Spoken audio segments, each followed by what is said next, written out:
नमस्कार मित्रांनो, मी दीपक वडवी.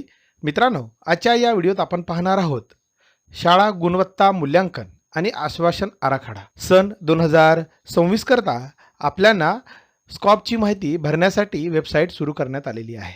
मागील वर्षाप्रमाणेच आपण यावर्षी देखील ऑनलाईन सर्व माहिती आपण 128 जे मानकं आहेत त्या सर्व मानकांची आपण माहिती भरणार आहोत. मित्रांनो, हा व्हिडिओ आज महत्त्वपूर्ण आहे.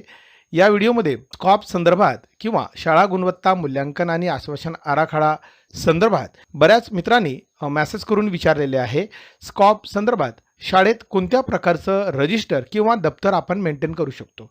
या व्हिडिओत मी सविस्तर असे वर्णन करणारी फाईल आपण आपल्या दप्तरी कशी ठेवणार आहोत याबद्दल या व्हिडिओत संपूर्ण अशी माहिती देणार आहेत. मित्रांनो, आपणास जर याची वर्ड फाईल किंवा PDF हवी असेल तर डिस्क्रिप्शनला जी लिंक दिली आहे त्यावरनं आपण हे प्राप्त करू शकणार आहात.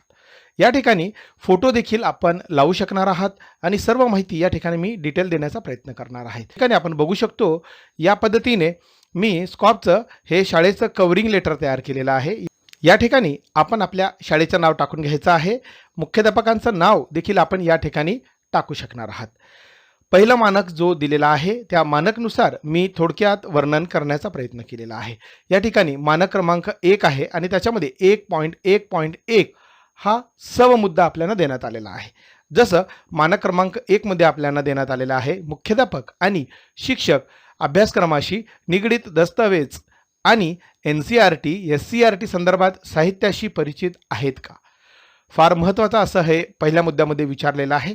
या संदर्भात सविस्तर असे काही 10-12-15 ओळीमध्ये मी थोडक्यात वर्णन करण्याचा प्रयत्न केलेला आहे. या मानकानुसार या ठिकाणी मी वर्णन केलेलं आहे. मुख्याध्यापक व शिक्षक अभ्यासक्रमाशी निगडित विविध दस्तावेजांचा नियमित अभ्यास करतात. अध्यापन अधिक प्रभावी करण्यासाठी NCERT व SCERT यांनी प्रकाशित केलेल्या संदर्भ साहित्याचा उपयोग केला जातो.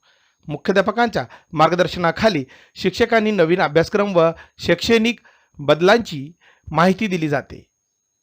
तसेच शिक्षक पाठ्यपुस्तके, शिक्षक मार्गदर्शिका व अभ्यासक्रम आराखड्याचा सखोल अभ्यास करतात. यामुळे विद्यार्थ्यांना विषयातील संकल्पना स्पष्टपणे समजावून सांगणे सोपे होते. शाळेत वेळोवेळी शिक्षकांसाठी मार्गदर्शन बैठका आयोजित केल्या जातात. या बैठकीत नवीन अध्यापन पद्धती व शैक्षणिक उपक्रमांवर चर्चा केली जाते. शिक्षक विविध संदर्भ ग्रंथ व प्रशिक्षण साहित्याचा उपयोग अध्यापनात करतात. यामुळे अध्यापन प्रक्रिया अधिक परिणामकारक बनते. शिक्षक अध्ययन निष्पत्ती लक्षात घेऊन अध्यापनाचे नियोजन करतात. यामुळे विद्यार्थ्यांच्या शैक्षणिक प्रगतीस चालना मिळते. एकूणच मुख्याध्यापक व शिक्षक अभ्यासक्रमाशी संबंधित साहित्याशी परिचित असून त्याचा प्रभावी वापर करतात. या पद्धतीने या मानकाचं थोडक्यात वर्णन या ठिकाणी केलेलं आहे. या ठिकाणी मित्रांनो, मी या ठिकाणी एक बॉक्स ठेवलेला आहे. या मानका संदर्भात आपल्याकडे जे पुरावे आहेत, जो फोटो आहेत आपल्याला या ठिकाणी लावून घ्यायचा आहे. या ठिकाणी ब्लँक जो दिसतो आहे मी त्या ठिकाणी तुम्हाला एक डेमो म्हणून एक फोटो लावून दाखवणार आहे.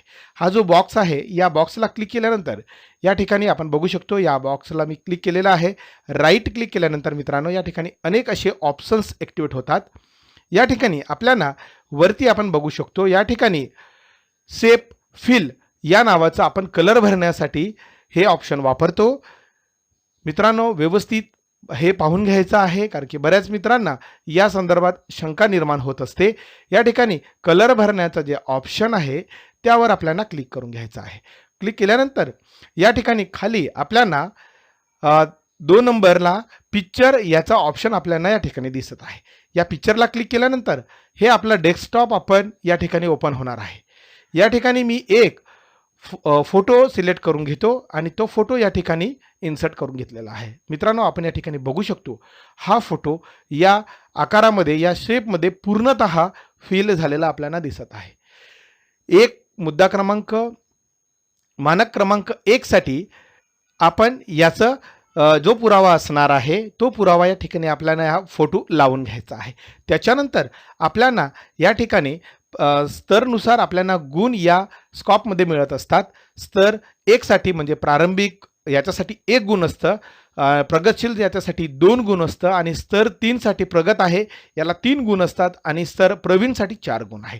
आपण आपल्या शाळेला जो गुण किंवा जो स्तर आपल्याला लागू असेल त्या ठिकाणी आपल्याला हे मार्क या ठिकाणी घेऊन घ्यायचं आहे. समजा माझ्या शाळेला जर हा स्तर 3 लागू आहे तर या ठिकाणी मी सिंपल 3 हे गुण या ठिकाणी घेणार आहे. या पद्धतीने आपल्याला ही सर्व फाईल या ठिकाणी आपल्याला तयार करता येणार आहे. सर्व 3 भागामध्ये ए, बी आणि सी मध्ये 128 मार्कांसाठी मी 3 भागांमध्ये हे सविस्तर वर्णन आणि फोटो लावण्याचं हे मी या ठिकाणी तयार केलेलं आहे. मित्रांनो, आपणास जर याची वर्ड फाईल हवी असेल शाळेला दप्तरी ठेवण्यासाठी आपल्याला स्कॉपचं रजिस्टर तयार करावायचं असेल तर ही फाईल आपल्याला शाळेसाठी अतिशय अशी उपयुक्त आहे. तर आपल्याला ही फाईल जर पाहिजे असेल तर डिस्क्रिप्शनला जी लिंक दिली आहे त्यावरनं आपण मेसेज करून ही फाईल आपल्याला प्राप्त होऊ शकते. व्हिडिओ आवडला असेल लाईक करा, शेअर करा, सबस्क्राईब करायला विसरू नका. धन्यवाद.